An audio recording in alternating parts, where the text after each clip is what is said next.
কেরানীগঞ্জে শেষ হলো 5 দিনের জোর ইজতেমা।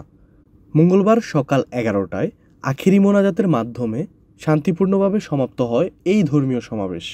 আখেরি মোনাজাতের পরিচালনা করেন দিল্লির নিজামুদ্দিন মার্কাসের মুরব্বী মাওলানা সাদের বড় ছেলে মাওলানা ইউসুফ বিন সাদ জিন্দালবি নিজাম। 21 মিনিট ব্যাপী এই মোনাজাতে ফিলিস্তিন, সুদানসহ বিশ্বের নির্যাতিত মুসলমানদের মুক্তি, শান্তি ও কল্যাণের প্রার্থনা করা হয়। দোয়া করা হয় আল্লাহর আইন মেনে চলা, হিংসা বিদ্বেষ পরিহার, দুনিয়ার লোভ লালসা থেকে দূরে থাকা এবং নবী রাসূলের পথে চলার তৌফিকের জন্য। আরও দোয়া করা হয় গুনাহ থেকে মুক্তি, নামাজ রোজা হজ জাকাত আদায়ে মনোযোগ এবং আল্লাহর সন্তুষ্টি অর্জনের জন্য। ইজতেমার আয়োজকরা জানিয়েছেন, মাওলানা সাদ অনুসারীদের বিশ্ব ইজতেমা আগামী 27, 28 ও 29 ডিসেম্বর অনুষ্ঠিত হবে। অন্যদিকে মাওলানা জুবায়ের অনুসারীদের ইজতেমা 2026 সালের জানুয়ারির প্রথম সপ্তাহে অনুষ্ঠিত হবে।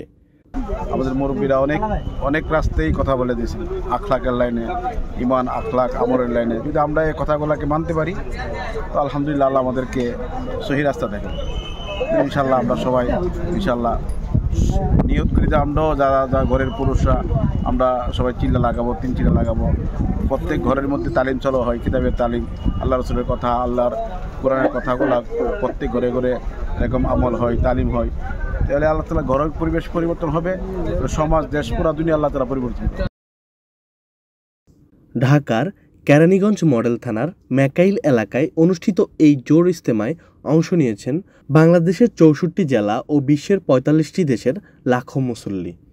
ইজতেমার নেতৃত্বে ছিলেন দিল্লির নিজামুদ্দিন মার্কাসের মুরব্বী মাওলানা আব্দুল সত্তার।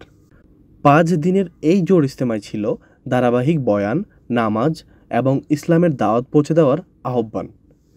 মুসল্লিদের মতে দুনিয়া ক্ষণস্থায়ী, ইমান ও আমল নিয়ে চিরস্থায়ী আখিরাতের প্রস্তুতি নিতে হবে।